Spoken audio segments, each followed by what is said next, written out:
jumis sveikinasi laida Labadiena Lietuva ir šį kartą kalbėsime apie eutanaziją. Ar Lietuva tam jau pribrendo? Studijoje 3 pašnekovai: daktaras Andrius Narbekovas, VDU Katalikų teologijos fakulteto teologijos katedros vedėjas bei kunigas, taip pat Šarūnas Judickas, Santariškių klinikų gydytojas, anesteziologas ir reanimatologas, bei Monika Petronytė, Europos studentų teisininkų asociacijos Lietuvoje direktorė viešiesiems ryšiams. Labadiena. Ir Monika, iškart pradėsiu nuo jūsų. Lapkričio 16 jūsų organizacija rengia konferenciją Eutanazija Lietuvoje. Ar esame tam pasiruošę? Kodėl tokios diskusijos iš vis prireikė? Taip, tai iš tikrųjų man mintis kilo prieš kelis mėnesius, kai aš nusprendžiau rašyti mokslinį straipsnį tą temą ir pradėjau domėtis po truputėlį, kokie šaltiniai yra, kas yra šnekėta apie tai Lietuvoje. Ir susidūriau su problema, kad šnekama labai fragmentiškai, pašnibždomis, tyliai šnekama. Nežinau, tai tikriausiai visuomeniai gana opi problema, nes paliečia tikrai sveikatą, gyvybę, tokius klausimus, kurie yra skaudus. Ir yra buvę renginių, kurie arba iš vienos pusės, pavyzdžiui, katalikų rengiami, arba iš kitos pusės, tai yra labai aršiai kovojančių už eutanaziją. Tai tiesiog mes norėjome padaryti tokį renginį, kuris būtų koncentruotai vienoje vietoje, būtų atskleidžiamos skirtingos pozicijos. Už ir prieš, ar ne? Už ir prieš, dėl to yra parinkti tokie labai skirtingų pažiūrų žmonės. Tai bus 5 pranešėjai, tai 2 teisininkai, Seimo narė, kunigas ir gydytojas. Ir pozicijos yra labai skirtingos ir jos turėtų atskleisti tą požiūrį iš skirtingų pusių. Pone Andriau, vis tiek eutanazijos priešininkai sako, kad tai tarsi įteisinimas žmogžudystės, kad eutanazija rodo, kad viena gyvybė mažiau verta už kitą. Ar tikrai taip yra?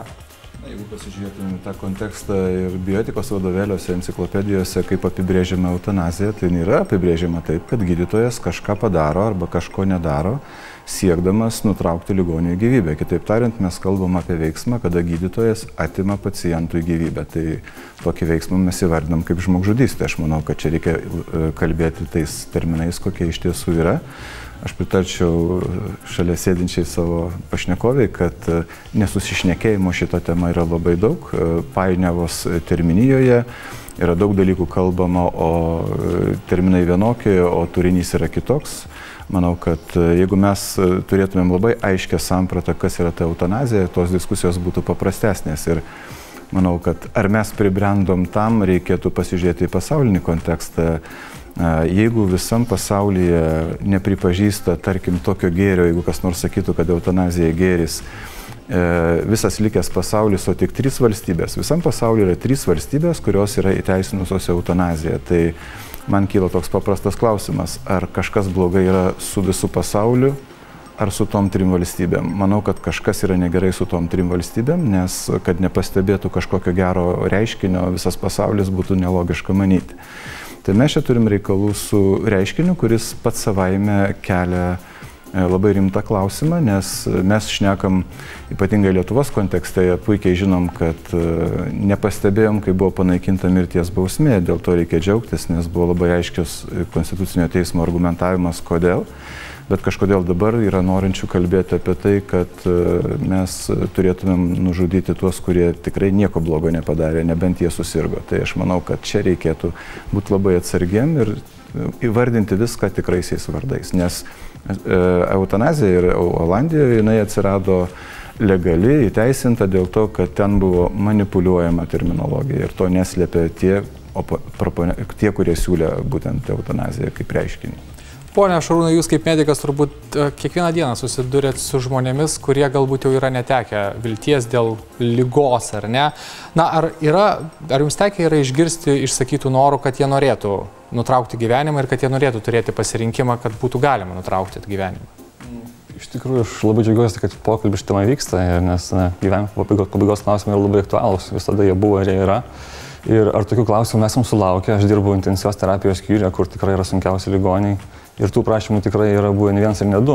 Ir netgi praeitą savaitę du artimiai prašė tiesiog, kad klausė, ar tikrai mes turim tęsti gydymą, ar tikrai šitie veiksmai, ką mes darom, yra reikalingi. Bet tai nėra eutanazija, vėl kaip profesorius Andrius sakė, tai nėra eutanazija. Bet iš tikrųjų labai svarbu ta definicija, ką mes vadinsime eutanazija, šitoj kontekste mes tikrai žinome, kas tai yra, bet visgi šis moderni medicina yra labai moderni ir mes turim priimti jos privalumus ir minusus, kadangi mes turim daug priemonių, kuriomis mes galime žmogų išlaikyti gyvą labai ilgą laiką, nepaisant to, kad jis negyvena gyvenimą. Bet ar tada, sakykime, verta užduotų kitą klausimą? Išlaikyti žmogų gyvą, nors jūs kaip ir sakėt, gyvenime jisai negyvena, jisai tiesiog yra gyvas ir tiek. Jis yra gyvas, tai aš manau, kad tai yra labai svarbu šitą klausimą iškelti ir kad žmogus galėtų pareikšti savo nuomonę. Vėlgi, aš metus laiko dirbau Londono ligoninėje ir Didžioji Britanija nėra eutanazijos, bet ką pastebėjau, kas skiriasi labai nuo Lietuvos, kad yra akcentuojamas gyvenimas ir gyvybė, kad artimieji nesidžiaugdavo, jeigu žmogus likdavo gyvas. Bet tai džiaugdavosi, jeigu jis galėdavo sugrįžti į gyvenimą, daryti tai, ką jis darė ir tiesiog džiaugtis tuo, kas jisai buvo. Vėlgi manau, kad eutanazija, vien tik apie eutanaziją, būtų kalbėti vien tik apie šį terminą, apie būtent tai nužudymą žmogaus tam, kad palengvintų kančias, kad jisai, pavadinkim taip, oriai išeitų iš gyvenimo. Tai, manau, nėra labai teisinga, nes Lietuvoje stokojama įstatymų, kuris būtų galima apibrėžti mirtį plačiąją prasme, būtent tas paskutinės gyvenimo valandas. Mes turime kritinių būklių įstatymą, kuris yra labai ribotas. Taip pat turime gaivinimo standartus, kuriems sako, kada mes galim pradėti gaivinimą, kada negalim pradėti gaivinimo. Ir aš nemanau, kad mes turime vien tik apie eutanaziją kalbėti. Tarsi tai turėtų būti tik tais didelio įstatymų paketo viena dalis eutanazija. Ir tai turėtų būti kaip kraštutinis pasirinkimas. Jokių būdų tai turi būti pasirinkimas pirmoje vietoje. Ir netgi visam pasauliu pabrėžiama, kad tuomet, kai jau visa kita yra išbandyta, tik tuomet apie eutanaziją galima kalbėti. Vėlgi, Olandijos pavyzdys yra vienas, bet Lietuva yra jauna šalis ir jeigu kuriant teisinę bazę, manau, mes galim pasimokinti iš tų šalių ir padaryti viską neliberaliai, bet labai labai griežtai. Ir vėlgi, tai sudėjus vieną didžiulį įstatymą, kuris apimtų ne tik eutanaziją, nes vien tik apie ją kalbėti, manau, nėra teisinga, nes tai yra tik labai mažas toksai taškelis. Bet kalbant apie tą pačią Olandiją, aš nežinau, tiesiog radau internete informacijos, kad kasmet tą, kaip čia pasakius, paslaugą pasinaudoja vis daugiau žmonių, tai vadinasi, reikia žmonėm to. Ir ar jie, nereikia įteisintos galimybės, kad jie turėtų galimybę rinktis tiesiog?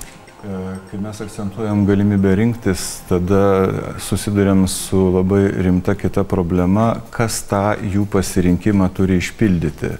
Šiuo atveju mes kalbam... Moralinis aspektas. Ne, bet kažkas tai turi tą padaryti. Ir kada reiškinys, kuris visuomenėje vertinamas, tarkim, prieštaringai, arba dauguma mano, kad tai yra blogas dalykas, įdėjus į medicinos kontekstą, jisai pasidaro geriau priimtinas. Ir manau, kad kas turėtų tą padaryti?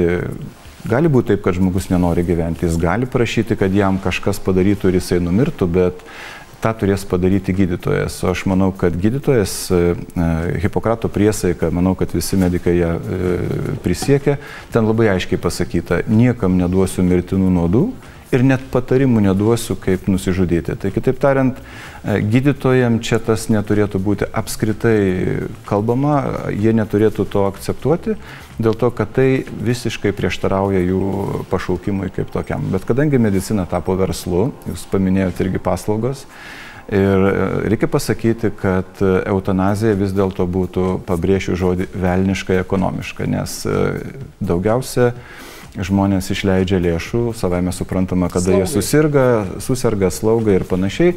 Tai įtikinti to žmonės, kad jie nebenorėtų gyventi ir jų gyvenimas būtų nutrauktas nepradėjus eikvoti lėšų, tai tikrai būtų ekonomiška, bet kyla klausimas, ar tai būtų humaniška. Ir manau, kad jeigu visuomenė gali pasiūlyti ligoniam tik tai tokią paslaugą, kaip naminiam gyvūnėliam veterinarijos klinikoje, tai tokia visuomenė yra serganti, iš esmės.